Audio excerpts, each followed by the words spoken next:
সুপ্রিয় দর্শক শ্রোতা, আপনাদের পাঠানো অনেকগুলো প্রশ্ন থেকে আজ আমি কয়েকটি প্রশ্নের উত্তর দেব। অমা তাওফিকি ইল্লা বিল্লাহ। অমুসলিমকে সালাম দেয়া যাবে কি? অমুসলিমকে আমরা সালাম দিতে পারবো আসসালামু আলা মানিত্তাবা আল হুদা বলে। 20 নম্বর সূরা তহা 47 নম্বর আয়াতে আল্লাহ তাআলা এই বিধান দিয়ে দিয়েছেন। এছাড়া কোনো অমুসলিমকে আসসালামু আলাইকুম বলা যাবে না। যদি ভুল হয়ে যায় তাহলে সেটা আল্লাহ তাআলা ক্ষমা করে দিবেন। 5 নম্বর সূরা 3 নম্বর আয়াতের আলোকে আমরা সেটা জানতে পারি।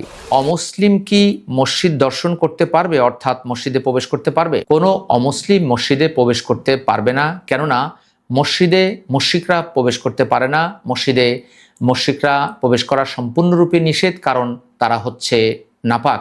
আল্লাহ তাআলা 9 নম্বর সূরা তাওবার 28 নম্বর আয়াতে বলেন, ইন্নামাল মুশরিকুনা নাজাস, অর্থাৎ মুশরিকরা নাপাক। এই বছরের পরে মসজিদুল হারামে তাদেরকে আর তোমরা প্রবেশ করতে দিও না। অতএব কোনো অমুসলিমকে মসজিদে প্রবেশ করতে দেওয়া যাবে না। তবে রাষ্ট্রীয় কোনো বিষয় যদি হয় সেটি ভিন্ন বিষয়। কুরআন সুন্নাহ ফাউন্ডেশন, কুরআন সুন্নাহ ফাউন্ডেশন।